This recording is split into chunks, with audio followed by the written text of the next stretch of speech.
You know why I like saying Shang-Chi more than Shang-Chi?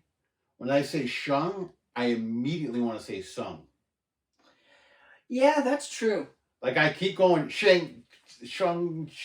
I'm just gonna keep saying Shang-Chi, and if somebody says anything to me, I'll be like, it's a fictional character. Yeah. Okay? Yeah. Like, I'm not assuming gender or anything like that, or I'm not mispronouncing your physical name. Yeah. It's a fucking physical Sorry for reading character. Shang for 40 years and not knowing how it's pronounced. What is it? Sorry, I'm cis-white. Yeah. I'm a cis-white male. I'm so sorry. Anyway, so we're talking about Shang-Chi, ladies and gentlemen. Shang-Chi. Shang-Chi. This is actually kind of fun. And the Legend of the Ten Rings. Oh yeah, I always forget that part. There's a whole bunch more in the title. Of the Ten Rings. So Shang-Chi came out in 2021, in case you didn't know. And massive spoilers, by the way. Massive spoilers. Big. But also, thanks for stopping by. Big. It's very nice of you. Fin Fang Foom size spoilers. If only. If only. If only. Because I love that you were like, they should have had that. And I thought... You're bloody telling me they had two dragons in the movie with the Mandarin. I was like, Big Fang Foom, are you kidding me? And then I was like, no, okay. Just right. big black dragon. So we've got a budget that's tentatively 150 to 200 million, which is weird. That's a huge budget. Yeah. I actually think it's probably 200, and they just didn't want to say that. Yeah. But anyway, so box office... 431.3 Clean house as of today. Clean house. So it doesn't necessarily guarantee a sequel. Oh, a sequel's happening for this one, 100%. But I'd be surprised if there wasn't a sequel. Yeah. And also, this movie made more than the game-changing Eternals, which is abysmal. Like, that's abysmal. Okay? But there's a couple reasons why, and we'll get to that. Directed by Destin Daniel Cretton. Sure. I've never heard of. Never at all. I honestly think, and this is no offense to Daniel, or Destin Daniel Cretton, I think it's just one of those where they just went, you. Yeah. You like anime? You like Chinese kung fu movies? Yeah, I do. Okay, great. Come with me. And we're going to give you this, and you're just going to pretty much do what we want. And he went, okay, fine, whatever. I can do that. But to be fair, I have no issues with his direction. Me neither. The screenplay was done by Dave Callahan, Destin Daniel Cretton, and Andrew Lanham, with a story by Dave Callahan and Destin Daniel Cretton. Okay? So even though we have not heard of him at all, he's did busy. Quite a bit. He did he's quite busy. A bit. Okay, so starring Shang-Chi or Sean, Simu Liu, Katie, played by Awkwafina. Awkwafina does the body good. Okay, and if anyone would have told me that she was going to be the weakest point in the movie, I'd have believed them. Then I watched the movie and go, do you just not like her? Do you just not like her at all? That was hilarious. Because, well, and again, we'll get to that too, but so she was funny in that like comedic sidekick role. Yeah. Okay. But more than just the comedic sidekick role, which, like, we'll talk about, this is where it gets fun. Yeah. Xu Xiaoling, played by Meng'er Zhang, which is Shang's sister. Who's beautiful, by the way. Oh, gorgeous. Ying Li Fala Chen is Shang-Chi's mom. Then we get to the hardest name to pronounce in the whole movie. Ooh, where is it? Is it this Razor one? Fist. Just kidding, that was the easiest one. Florian Mutanu. Whatever. Wong, played by, wait for it, Benedict Wong. Not Cumberbatch, what? And then we've got Ying Nan, played by legend Michelle Yeoh. Mm-hmm. Absolute legend. She is the guardian of Taolo. And then we get another legend, Trevor Slattery, played by Ben Kingsley, which, out of all the cameos... This wasn't a cameo. He's a full-on role in this. I was expecting cameo. Out of all the surprise castings, like you knew Benedict Wong was in the movie. Yeah. And I remember hearing that Abomination was in the movie. Yeah. Luckily for me, by the time I watched it, I forgot. So when I did see him, and the fact that he was a comic accurate Abomination, yeah, I was like, oh! With like the fins on the face. And on top of that, I'm going to skip ahead, he's actually voiced by Tim Roth, it's just uncredited. Yeah. I was like, fucking crazy, this is so cool. Anyway, so Ben Kingsley reprises his hated role of Trevor Slattery / the Mandarin. I can't believe. I couldn't believe it either. And I would have loved to see, like, them just kind of saying, like, I don't know, do you want to just call Sir Ben Kingsley and see if he wants to be in this movie as that character that everybody hated? Even though I thought, like, when you got the reveal in Iron Man 3 and you're like, oh shit, he was an actor? Yeah. That's fucking hilarious. Yeah. But then it also makes you angry because his Mandarin was so badass. Oh my god. With his floating accents. See me coming. Floating accents and everything. What? And, like, he's supposed to be this stereotypical Asian, like, caricature, and they went totally different route. Like, they kind of cover all of the ethnic terrorist type things. I was like, fuck. And then you're right. Like, you're like, oh, that's kind of funny. And then you're like, he was really awesome. I wish we would have. I mean, don't tell me that Guy Pearce is the he is the Mandarin. Yeah. Oh, okay. Yeah. Anyway, then we get Zhu Wenwu, played by another legend, Tony Leung, who is Shang-Chi's dad, who's also at one point gone by the name Mandarin. And I mentioned Abomination, but I'm going to mention this just because I'm a big fan. John, Ronnie Chang. John? Fucking, that guy's stand-up is hilarious, first of all. So when he was in the movie, when I saw him, I was like, of course he's in this movie, because he's an Asian star, and he's Asian, but I was glad to see him, and I was disappointed I didn't see more of him, but it makes sense because of the character. But anyway, so right out of the gates, do you have dislikes? No, but look how happy this guy is. He's very happy. Who is he? Who's Master Gungbo? You know who he is? He is the guy that trains Aquafina in the art of the... Yes! His smile is infectious. It is actually infectious. I want to just... I'm going to put it up here. You'll see this. Okay, so you said you have no dislikes? I have no dislikes, man. Dislikes nothing. I fucking loved this movie. I also loved this movie, and for everyone that watched our Eternals Camcast, where I had said it's ironic that Eternals is not your typical Marvel movie, and it suffers. It suffers under the weight of all the stories it tries to tell, but the positive was it wasn't your standard typical, like, throwaway Marvel movie. And I don't want to suggest that this is a throwaway Marvel movie, but this is a Marvel movie through and through. It's got the action, it's got the heart, the comedy, but it's also very different feeling than the other Marvel movies. Yes, and one of the things it's different... more ground, like street level feeling. And then at the same time, it's fantastical. Yeah. But, so when I was watching this, my first thought process was, okay, alright, so this is a Marvel Kung Fu movie. Mm-hmm. Fine, it's doing a great job. The fight scenes are awesome.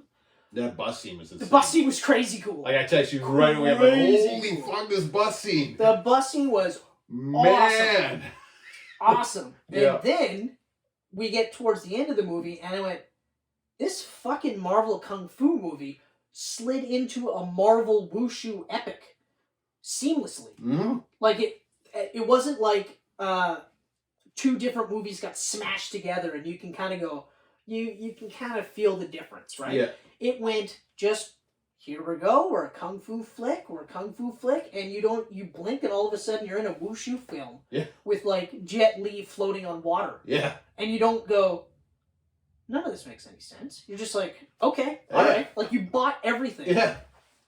Another thing there's a couple of things that stood out. So, we're playing footsie. Yeah, I know. It's kind of cute. I wish there... Like, every single time, because we're doing the same thing, we're spreading out, and then it's like, it's not a lot of table space. We touch feet, and then we go, oh, yeah. Yeah, oh, Jesus. So anyway, so first things right out of the gate that is different is that Shang-Chi knows exactly who he is. Yes. He knows exactly who he is. He knows exactly what his father's purpose for him was. Yep. He was just hiding it. Yep. So there's none of this like, oh my god, I've got all these abilities I never knew I had. No, he knows. And the other thing one of the big things for me that was very different was the relationship between him and Katie. Normal movies, almost every other movie, would do this whole will he, won't he type of thing. Will they, won't they? Mm-hmm. Because they've been friends forever. Yeah, right? I mean, even her grandmother drops it, when you two get married. Yeah, and there's scenes where, like, she's literally lying on his shoulder. Yeah. And then he's lying on her head. So there is a level of intimacy there, right? But they don't do the will they, won't they. And then when they introduced another Chinese woman that wasn't his sister, my first thought was, okay, here we go. Awkwafina's going to get jealous because he's going to be interested in her and not in, Katie. And she's going to go, what the fuck? I've been around all this time. What do you think I'm not sleeping with dudes for? Yep. So that you can get in, right? But they didn't do that. No. They didn't do that at all. And then at the end, the relationship stayed the same. Yeah. Now, I'm looking at it like, this is fun. Like, it's a different dynamic. Now, I mean, obviously, I think they're going to get together in the second movie. Oh, yeah. You know, but I don't think it's going to be a big thing. It might even be one of those where people go like, oh, are you guys just hooking up now? And they're like, no, we've been hooking up for years. Like, yeah. You know, it's just, we don't need to tell everybody about it. Like, why would they have intimate couples dinners with that other group, right? Yeah. You know? That was funny. But even just, like, the fact that, like, they didn't look at their lives as meaningless. They were just like, this is our life, and this is how we're going to fucking live it, and blah, blah, blah. And I was like, there's all these little things that they were doing differently. Yeah. That not just Marvel movies, but most movies of that style would be doing, right? But yeah, like, it was refreshing. It was refreshing to have the hero know exactly who he is. It was like Captain America before he was Steve Rogers. Yeah. He was a good fucking dude before he was Captain America. Yeah, I mean, he was Captain America before he was Captain America. He was Captain America before they gave him the fucking super serum. Yeah. That's why he was chosen. Yeah. It's the same thing here. You're just like, okay. All right. He didn't have to go through this thing where he was a douchebag, or, someone he loved died in front of him and he could have stopped it. It was just, he didn't want to be part of his dad's evil organization. Yeah. He fucking didn't want any part of it. And they do flashbacks to his origin. Okay, fine. Mm-hmm. But they worked in the sense that I was like, I wanted to see more of it. I wanted to see why he didn't want to go through with this. Yeah. And like, he's trying to be an assassin. His father, once his mother died, his father was like, okay, you're going to go into the family business. Mm-hmm. And there was no, like, mourning or anything. It was just, nope, now you got to kill a guy. And he's like, I can't do this, Yeah. I can't do this. So the cast was awesome. The cast is amazing. Not only is the cast amazing, the chemistry between everybody's amazing. Yeah. Like, there's not a sore spot in this whole movie. No. Like, the pacing is fantastic. Pacing Absolutely is fantastic. Like, start to finish. A right amount of forward momentum throughout the whole movie. Mm-hmm. They do just enough slowing down, like in Talo, before they ramp it up. Yeah. But like what I like in Talo is they slowly show you the mystical stuff. When you saw that weird like tiger thing, which I was like, oh man, like I it wasn't just a tiger; it was a Chinese looking tiger. I was like, fuck, this is so cool. Yep. And then when they introduced the giant Chinese serpent dragon, I was like, fuck, this is awesome, And like I said, like it felt so seamless. It didn't at any point in time feel mashed together. And no, these are two different kung fu flicks smashed together, but it works so well. Unlike Eternals, I can believe that this land exists in a world where S.H.I.E.L.D. and the Avengers are. Exactly. It reminded me of like Wakanda. Yeah. You don't know it's there because they don't want you to know it's there. Or you might know something is up over there, but nothing's really happening, so you can't really check it out. Yeah. Right? I know that there were some complaints about how, it ends with like a CGI fest at the end of, and every Marvel movie is a CGI fest, and I was just like, okay, fine. Yeah, well, it's a superhero movie. What are you gonna expect? Is that the only complaint you have? Yeah. And yeah, you're right. Like, it's a superhero movie. Honestly, it was great looking CGI. That final battle, Shang-Chi, whatever. That final battle looked better than some of the stuff I saw in Eternals. Yep. Because Eternals, there was times where I was like, "That's straight up CGI." Like it was awesome to see Patton Oswalt as Pip. Oh yeah. But that was so CGI. It was clear as fucking day CGI. Yeah. Like Howard the Duck looked better in Guardians. I was just gonna say Howard the Duck looked infinitely. Yeah. So I mean, they should look cartoony. Yeah. But they should look real. Pip should look real. Why couldn't they just do the Hobbit thing? Just shrink him down. Well, it might just be because Patton Oswalt. Yeah. But it's Pip the Troll, though. Yeah. Like, out of all the characters he could have played, that's one of the best. Mm-hmm. It anyway. Is. I was happy with the casting. I just thought it was like, it looked rushed. It's like they really rushed this scene. Yeah. You're right. I got the same feeling from this end credit scene in this one, but we'll get to that. Oh, right. It seemed very rushed. Like, hey, Brie Larson, can you fly in tonight? Yeah. Here, throw this on. Actually, I actually forgot about that, so I didn't even watch the end scene. Oh, really? Yeah. So you don't know what it is? I only watched the actual, like, before the credit scene with Benedict. Or with Wong, I should say. Oh, yeah. Oh, okay. But then Wong brings them through the portal. That's right. Yeah. To where Bruce Banner and Carol Danvers are. Yeah, so I heard about Bruce Banner, and I said, oh, shit, I missed out on Bruce Banner, but I didn't hear about Captain Marvel. Yeah, they're both in there. Which is cool. Mm-hmm. Were they talking about the Celestials? No. Oh. No. They never even brought up the Celestials. Oh, it's so weird. The giant people under the earth and in the sky. Like, I mean, I understand Shang-Chi not bringing it up, because he was busy doing his own things. Yeah. But clearly, Captain Marvel and Hulk were hanging out. Yeah. Doing things. Possibly each other. She could take it. You heard it here first. Excelsior, ladies and gentlemen. The story, this is going to be a fairly quick one, I can feel it. Because it's just going to be a gusher. I even said, I love the part where... It's kind of sad that we always, go so long when it's negatives. It's hard. And when it's positive, it's just it's all good, it's good. Okay, that's it. Yeah, that's pretty much it. But, okay, so... Like I said, I liked Shang-Chi right from the beginning. I liked him and Katie. Yep. Right away, I was like, oh, okay, all right.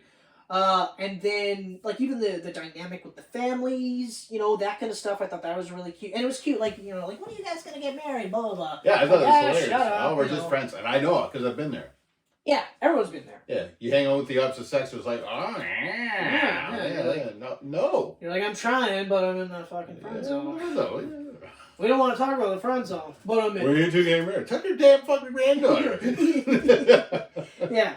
But, the way it flowed, too, at no point in time was I just why the fuck are they at some sort of superhero fight club? Yeah. I was like, okay. That was awesome. Oh, my God. And you saying, they bring up the no shirt? I know. What happened to your shirt? He's just like, I don't know. I don't know. And I was like, that's the funniest fucking thing. Because they called attention to the fact that every Marvel male movie has to have a shirtless scene. Yeah. So you can see how jacked he is. And it's even funnier, too, because I just saw this thing where the sexiest man alive, Paul Rudd, was angry. That he got in all this crazy ripped shape. And then he's standing beside Chris Hemsworth. In a fat suit. In a fat suit in Endgame. And he's just like, I did all this fucking shit. He's wearing a fat suit. And you're like, that is so fucking funny. And I remember thinking, too, when I saw that initial shot of Paul Rudd in Ant-Man, and I was like, whoa, he got jacked. And then that was it. You didn't see that anything else.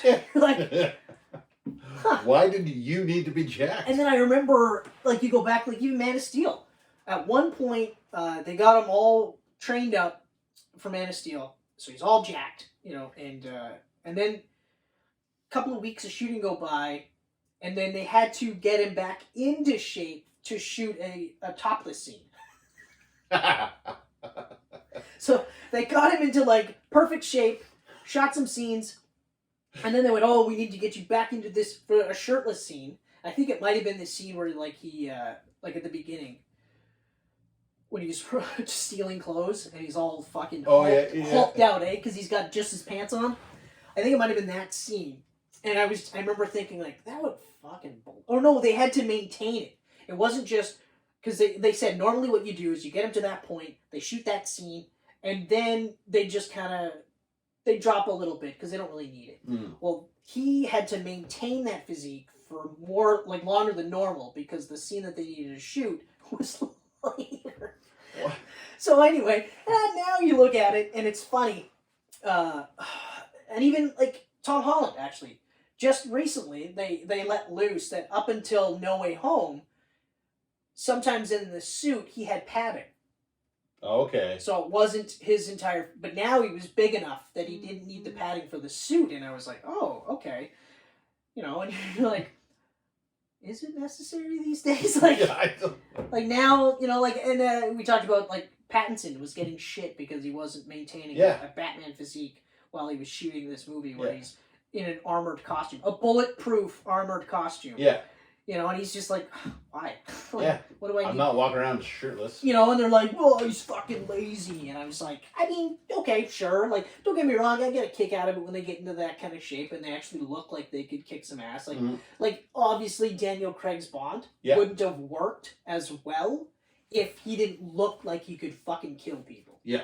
Okay? And that's why I like to think of Daniel Craig's Bond as its own separate thing. Never mind because it's got a beginning, middle, and end. Mm-hmm. But also, when you stack him up against Pierce Brosnan or Roger Moore, who I think is the pussiest out of all of them, it's no contest. Mm-hmm. You stand them side by side and you go, hey, which one's the killer? You're not going, well, it's clearly Roger Moore. The ladies. I don't even know why we're this Daniel Craig guy. He's short and blonde. Get him the fuck out of here. No, you're like. Was that a 6-pack? Yeah, exactly. Come on. You're no, it's clearly the guy that looks like a fucking killer. Anyway, so I thought that scene was hysterical, and he was just like, whatever, And then the fight scene with his sister, which I was like, it's totally his sister. Yeah. And of course it was. It was awesome. It was a great fight scene. I never called it being her club. That was cool. That was really cool. Oh, I also liked how Wong showed you a precursor of how Doctor Strange and Spider-Man are going to fight. Yeah. Because I thought it was awesome when he's portal punching the shit out of Abomination. Abomination knocks himself out. I was like, this is so funny. He's just like... You're like, oh my god, that is great. And then they're together. And they're buddies. And they're buddies. And they're like, what happened between Incredible Hulk and now? Yeah, it's like, okay, alright, so, I even I actually wrote, progression from standard kung fu flick to fantasy Chinese epic. But again, and so you go from that place, then you go to, Ta Lo, and the whole time you're getting, Mandarin's storyline as well. Yep. And you see how he meets Shang-Chi's mom, and all it is her just fucking handing his ass to him. And he falls in love. And he's just like... Just beat the shit out of him. He's like, fuck. I love you. I can't do anything to her. Yeah. I'm going to make her mine. And but again, imagine, you got the 10 rings, which I guess now they're the most powerful thing in the universe. Yeah, and they're bracelets instead of rings. Which I'm fine with. I'm fine with it too. It's just looked cool. Visually looked cool. It looked like it was awesome when it was a force field. Yeah. It looked awesome when he was using it as projectiles. Mm-hmm. That was all cool. They did some really cool things with it. Which, to be fair, again, because I'm such a comic book guy, if you would have said, well, the rings, but they're more like bracelets, I'd have been like, why couldn't you just do rings? I'm glad they didn't. Yeah. I was like, visually, rings would be pretty boring compared to that. Well, because with Mandarin, each ring had a separate specific power. Yeah. So they'd have to animate thumb ring, red, with weird thing, and then index finger, green, with weird thing. You know? Whereas this, color code, nothing. You just keep all the same color. Change it for if it's a bad guy or a good guy. Mm-hmm. That's it, which of course they did. Yep. Shang-Chi's armor, they explained it. Dragon scales. Yeah. Sign me up. It looked great, too. Fucking looked awesome. Really great. It looked like martial artist protection. Yeah. It looked like something a martial artist would wear to protect himself. Mm-hmm. Oh, fuck.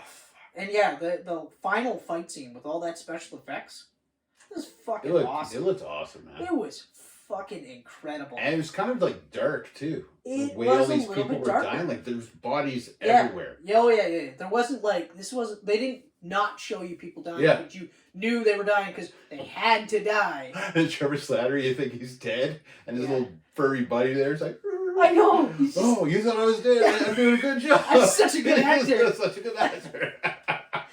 It's just And he lives. Of course he lives. Plays dead the whole fight. So fucking great. Oh man. It's crazy how much I really didn't like the turn in Iron Man 3, but I absolutely retroactively loved now. him in this. Oh, fuck. Everything about this movie. I mean, I guess my only dislike is going to be the final battle and how you got two dragons and not one. And not one is Fin Fang Foom. Yeah, and I'll never forget that. You're never going to get another opportunity to have Fin Fang Foom. We both sat there and had the same thought. We watched the movie at two separate times, and I didn't mention it to you. Yeah. But my first thought was, Fin Fang Foom, and then they didn't. And I was like that's got to be him behind that wall. I mean, and Mandarin's waking him up. It's so perfect. I mean, it's still fucking so cool, perfect. but so. Yeah, it is a huge misstep by not having Fin Fang Foom. And you know what? I bet you it was only because they probably thought most people wouldn't know. Mm-hmm. But who cares? Fucking just comic do it. fans will Do it. Put Fin Fang Foom in it and have him look comic accurate. Yeah. And no one's gonna be mad. A big green motherfucking. He doesn't have to speak. He doesn't have to speak like he did in the comic. Just have him roaring and stuff. Just have him roar. Shoot fire. Just be a dragon. Just look. Fin Fang Foom and have them say Fin Fang Foom. Once. You just say, oh, it's Fin Fang Foom and have somebody go, that's a dumb name or whatever. And then that's it. But yeah. Yeah, Aquafina would play great off that. Fin Fang, what? And getting back to Aquafina, so what I liked about her character was that they played her as the sidekick, right? Yeah. But she ends up standing on her own. Oh. So when she starts going with a bow and she's telling him, like, look, I want to get better at this because you guys need all the help you can get. Mm-hmm. And then the trainer actually goes, okay, all right, you know? So, like, that was really cool. And she's actually helping. Yeah. And it wasn't a question. It was just, okay, we're just doing this. And she wasn't like, she wasn't a damsel in distress in the sense that she was shit scared.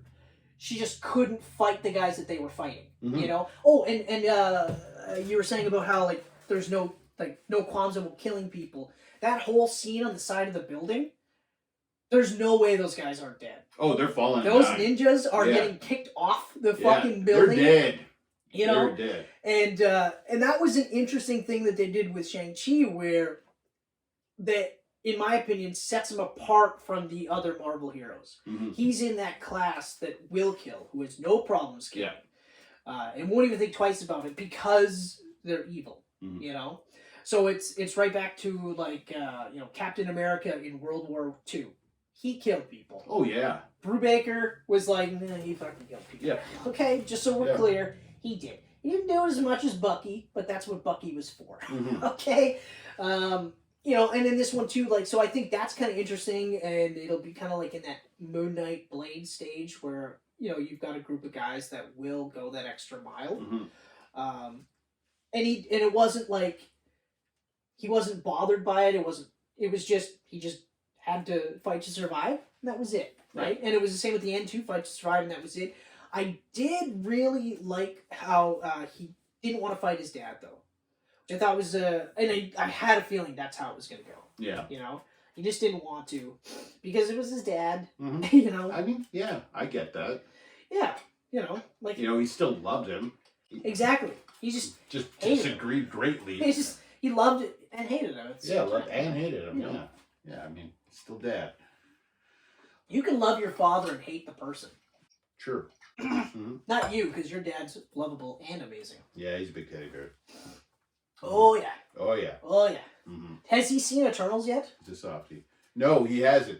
He was going to go watch it on the weekend. I was like, Dad, listen to me right now.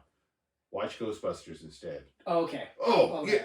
Yeah. I'm like, Dad, it is so good. You're going to love it. I said, don't watch Eternals. You will not be happy.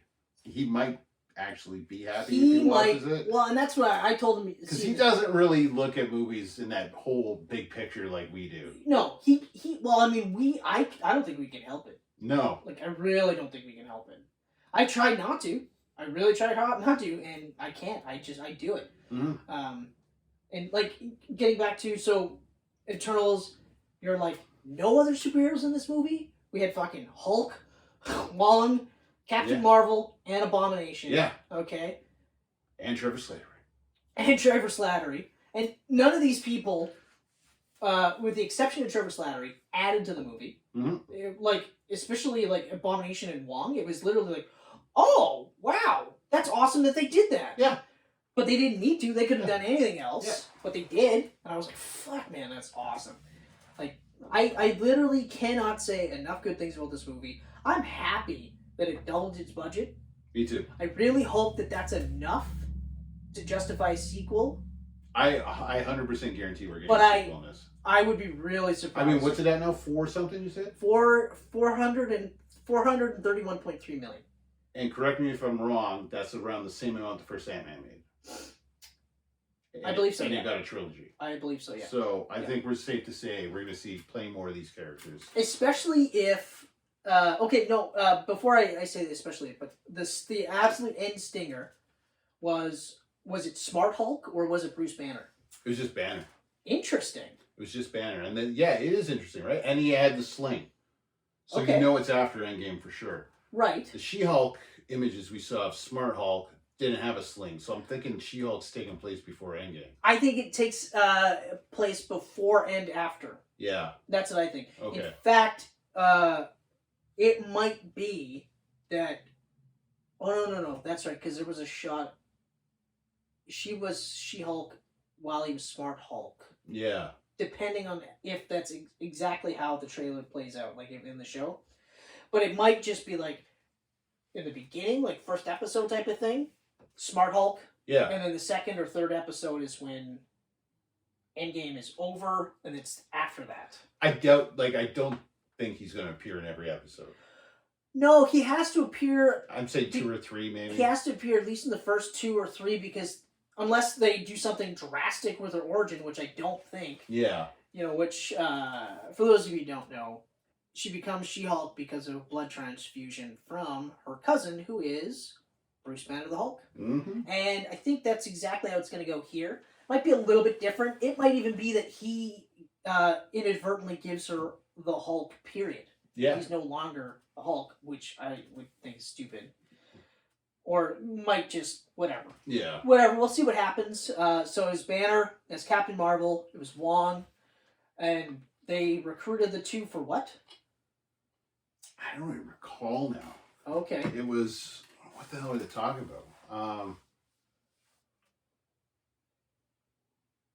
You could go. It was a stone. It was the stone.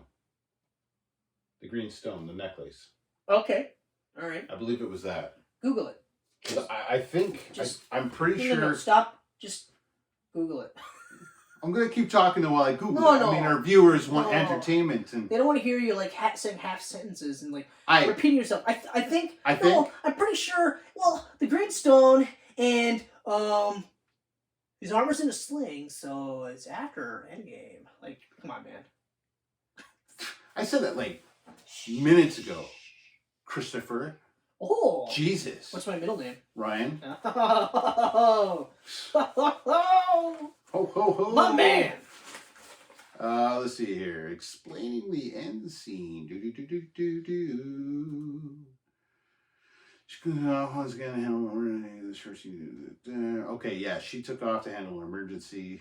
Long Carol and Bruce are able to piece together some information about the 10 rings. Carol gets a signal and drags her away. Was the signal a celestial? Hey, maybe. Maybe. Okay, so they're just looking at the 10 rings. Okay, so basically just looking at the 10 rings. Yeah. Because he's got them now. Because he's got them now. Yeah. And then, of course, well, and the fact that his sister takes over the 10 rings fucking militia. Yeah. Was crazy. And it kind of looks like she's going to go villain with it, too. She is. She has to. Like, he thinks she's there shutting it down and everything's good. And well, that's originally... she's taking over, man. And then she's just like, you know, Let's get need, started. Yeah. Do I really need to shut things down? I mean, this infrastructure's already here. You guys have a benefit plan. I mean, who am I to wreck your way of life? Let's just. But really, who is she for them to listen to her? I mean, she doesn't have the 10 rings to scare them all off. Did anyone not listen to her though? No. It didn't look like they were just like, who the fuck's this bitch? No, they were like, okay, yeah, let's do whatever the thing you were saying. Yeah. All of the things we'll do. I have a crush on you. I will stay. Me too. Yeah, not me because I'm gay, but you know, not that there's anything wrong with that. But where did you buy those shoes? But so like, I want to see more of this. Absolutely. They haven't announced a sequel, but I don't see any reason why they won't do a sequel. And they're I mean, did you see the new announcements that they just had? Like, they got TV shows for everything now. It's stupid. It's honestly stupid. The only one I got excited for was the return of X-Men the Animated Series. Yeah. Out of pretty much all their announcements. Yeah, I was pretty pumped about that one. They got like 2 new cartoons. They got a new Spider-Man. Well, the new Spider-Man freshman year, I'll probably check out just because I'm a Spider-Man guy. I will check it out. Even though I haven't watched a single episode of the Marvel Spider-Man cartoon. Yeah. I was told it was... But we're getting to this weird place now where like, oh, What If is connected to the MCU. Oh, Marvel Studios is doing this X-Men cartoon and the Spider-Man cartoon, but they're not part of the MCU. It's like... Well, it's the multiverse now. If I see Marvel Studios... That's the thing, it's multiverse now. So we can assume that X-Men the Animated Series is in the same multiverse as the Avengers over because here. It's a multiverse, right? Yeah. So a multiverse is all-encompassing. Just like... Even animation, though.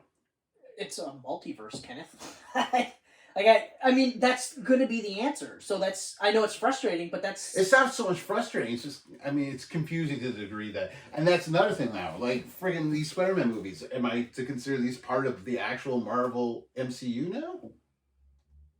Will the X-Men movies end up being part of the MCU? You know how they're part of the MCU?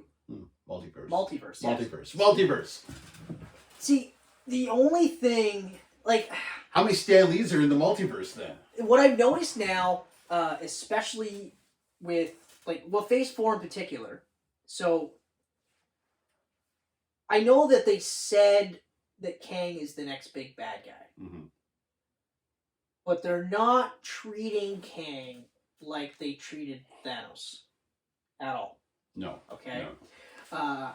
And also, it took 3 phases to get to Thanos. Okay? Yeah. They're not going to do 3 phases for Kang. Phase 4 will end. Actually, when is Phase 4 going to end, actually? We don't even know. Because Phase 5 it's a clusterfuck with all these TV shows. I don't know. I don't think phases exist anymore. And that's part of what I think ultimately moving forward is that's part of the problem. Is that there is no... Like, yes, sure, Kang is the bad guy, right? Mm. But it's not like... Like, you didn't watch Avengers, like, and you get to the end and saw no mention of Thanos. Yeah. You saw him right at the end, and you were like, holy fuck! Yeah. Right? And then you spent the next 3 movies going... So, and then, of course, they teased you throughout, right? Well, we get Kang in the Loki show, and we're like, holy fuck, right? And we know that we're getting Kang in Quantumania, but that's next year. Mm-hmm. So, yep. I mean, maybe they'll end Phase 5 with the return of the new Avengers, and they fight Kang. And Kang is a time villain, so... I kind of feel like the Avengers are taking a little break. Well, I think we're going to see young Avengers, if anything. They're introducing almost all the young Avengers. Simu Liu is only 25 years old. He could be a young Avenger. But the Young Avengers won't be a big blockbuster movie, though. I don't think. No? I don't think so. See, because the problem is that they're... Hard to say, man. What they're saying is you have to watch all these TV shows, okay? And now I go back to what you're saying. So you're saying you'd rather see Daredevil in movies because it's quicker and easier for you to watch. For me. 2.5 hours, maybe even 3 hours. Yeah. of that and then go Right. on to the next one. And that's fine. Yeah. And I'm not going to shit talk you because, in all honesty, some of these things, like, well, like I said, I watched the one episode of What If. Yeah. And if they're saying, like, it's tied to canon, my immediate thought is, well, how could it be? Mm-hmm. It's What If. Yeah. Like, it's a what if. Like, they're all what if bullshit stories. It's what if Peter Parker didn't get bit by the spider, but he got... Or he was bit by the spider, but he reacted to it like the Hulk. You know? Yeah. It's alternate takes on characters that you know and love. Or what if Peter Parker became the Punisher? You know? Yeah. None of it's canon. And even if we go with multiverse and it's all canon, okay, fine, it's all canon. So I have to watch everything? I have to, you know? Yeah. I watched Loki and I'm glad I did, but not everyone watched Loki. So now you want to tell people, hey, now you're going to watch 8 hours of this TV show before you can watch this 2-hour movie. On a streaming service you might not even have. That's right. That's right. Yeah. Yeah. So... Oh, just wait for the Blu-ray to come. Oh, wait. Yeah, we don't do Blu-ray. We don't do that anymore. We don't do it anymore because it's just streaming. It's all streaming. You know? And then you're like, okay, so... But if I watch the movie, will I understand what's going on? Not as much as you would if you blew 8 hours of your life. Yeah. Right? So, not everyone watched Falcon and the Winter Soldier. Yeah. You know? Did they miss out on a good show? Yes. But did you ultimately... Like, if you watch Cap 4, are you going to go...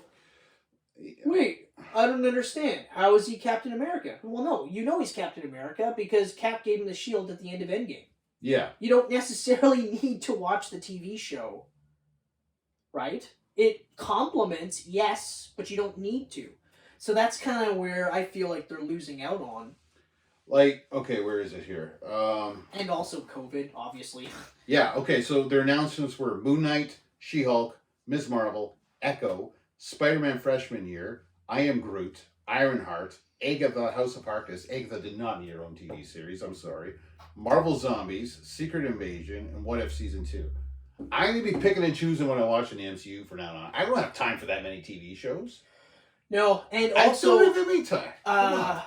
So, like, the Daredevil teases are, like, the only thing. Like, Echo gets her own TV show. I don't know why. Yeah. Oh, why? I know why. So that they could also have possibly Charlotte Cox show up in that show. Right? So he's possibly going to be in She-Hulk. More than likely going to be in She-Hulk. Oh, yeah. More than likely. And then more than likely going to be in Echo because the character was created in that book. Wasn't it Lark that created that character? Oh, Dave Mack. Or Dave Mack. Oh, that's right. Dave Mack created her, yep. That's right. But anyway, it wasn't... Oh, she's deaf. That's right. She's deaf and indigenous, so... Yeah. But, like, okay, fine. But, like, even hardcore comic book fans, like, I'm familiar with the character enough in the sense that I knew that she was deaf. Yeah. And that she worked with... Like, Daredevil worked like a mentorship with her. Yeah. But that's it. Am I going to watch that show? Probably not. I'll tell you right now. It's going to depend on how much I love her in Hawkeye, because she's going to be in Hawkeye. Yeah, like, I'll watch Hawkeye, because Hawkeye looks great. Hawkeye looks great. It looks absolutely great. I love Jeremy Renner as Hawkeye. I'm going to watch that. Yeah, I'm going to watch... That's a for sure I'm going to watch that. Yeah. Especially if episode 4 does, in fact, introduce MCU's version of Kingpin with Vincent D'Onofrio. Which I love his tweet, by the way. What was his tweet? His tweet about the Hawkeye show, he's just like, oh, I can't wait for all these fun shows, or something like that. Was that recently? Yeah. Man, that guy is great at trolling. His shit, ever since Daredevil ended, too. Like, he's so great with the trolling. Oh, man. Vincent D'Onofrio. And that guy's a huge fanboy, too. Like, he's a huge comic book fan. He's got, like, David Mack originals hanging up in his house. Oh, wow. Yeah. Wow. Okay, so before we get bogged down, watch Shang-Chi. Shang-Chi's awesome. I give it, like, 4 Chris heads out of 5. It loses a whole Chris head because of no Fing Fang Boom. That was a big, huge, giant, dragon-shaped misstep. Other than that, it's awesome, and I can't wait for a second. Yeah, Shang-Chi is amazing. Anyway, back to what you were saying. I couldn't find it. He's been saying happy birthday to like 1 million people, so I just... I was like, yeah, good for you, man, for wishing people happy birthdays, but I really want to see the tweet that matters. Okay, so... yeah, Shang-Chi, 100%. I want to see more of this. Definitely want to see more of this. If this is where the MCU is going, I'm down for that. Not down with Eternals. This is gonna be fun. I love these at Marvel series.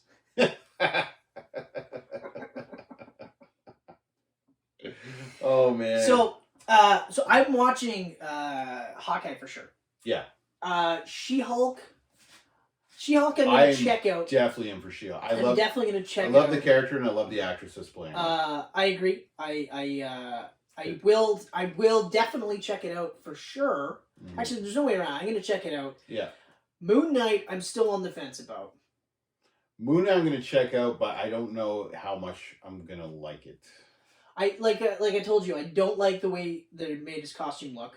Yeah. And like I remember we saw that screenshot, and I was like, I'm hoping that's not. I really hope that's not real. I'm not. And then you saw like a clip of him like fighting, and you saw a bit of that weird armor, the cloth type thing. Yeah. And you're just like, I feel like.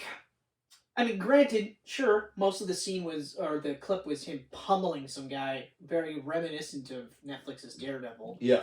So I might check out an episode or two just to see, like, if they would do a Disney Plus, because that's the thing, they're talking about Disney Plus series for Daredevil as well, obviously. Yeah, obviously. You know, they're literally saying, like, okay, so you got, Kingpin and Hawkeye, then you got Charlie Cox and possibly Daredevil, or you got Matt Murdock and possibly Daredevil and She-Hulk, and then you more than likely have got Daredevil in Echo, and then it'll lead into his own TV show.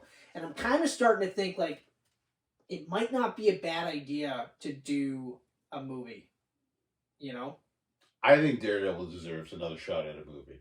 Especially with like Charlie Cox. By that point, we'll be over 20 years away from the Ben Affleck movie. Oh, even then, like we're so far removed from it as it is. Yeah.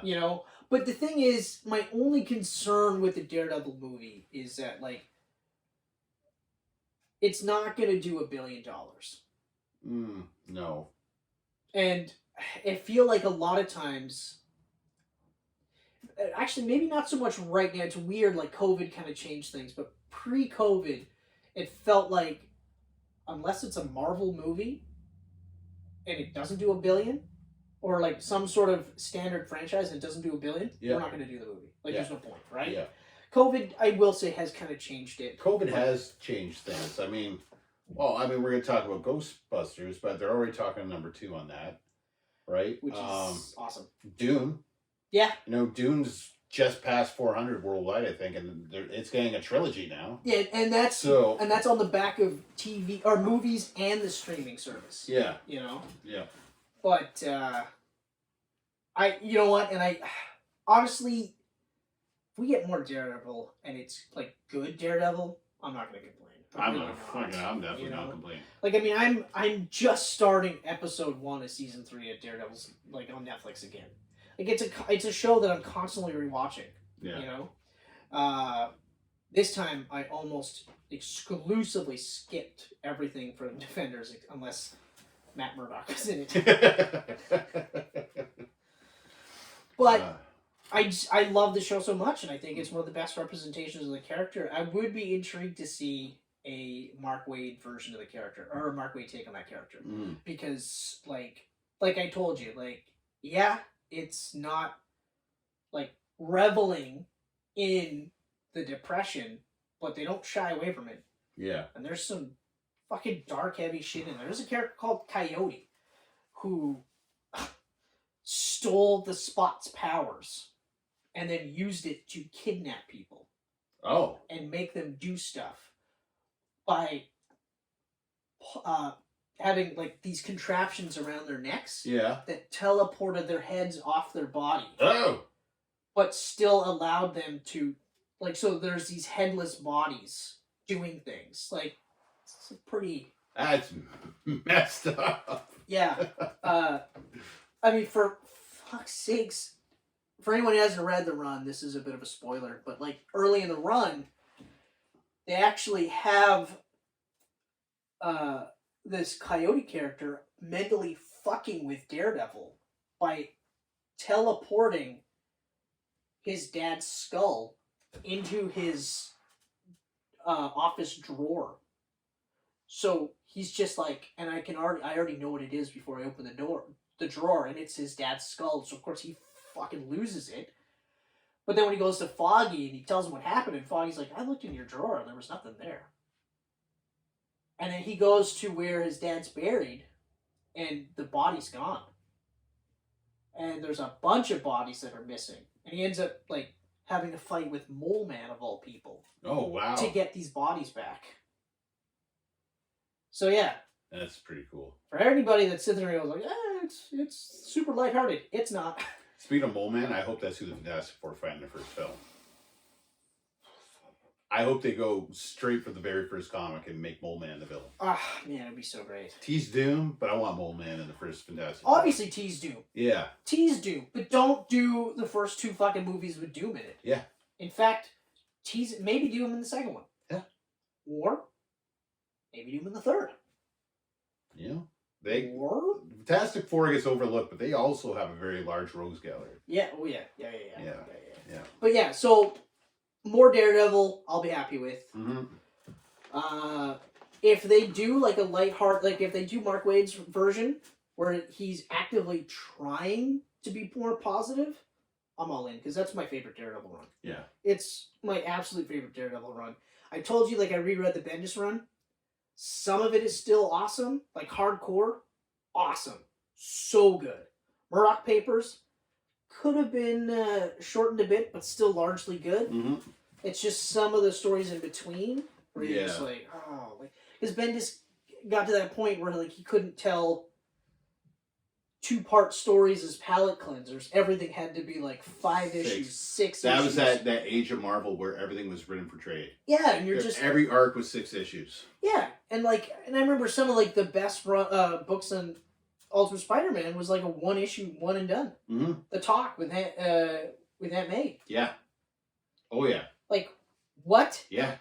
Amazing. So all my favorite Marvel issues, like most memorable, are like one and dones. Yeah. The Ultimates number 5 when the Hulk fights Giant Man and the Ultimates. Freaking nuts. Just fucking nuts. So anyway. Yes, Shang-Chi. Shang-Chi, we already did that closer. This was just rant. Yeah, this is all rant. But we haven't said bye yet. Yeah, it's your turn. Is it my turn? It's your turn. All right. If you enjoyed this Camcast, please like, share, subscribe. Oh, man. I'll stop. I'll stop and I'll let you do it. I'll let you do it again. It wouldn't be bad, but I'm looking at you at this. I know. All right. Please like, share, subscribe, bells, whistles, all that crap.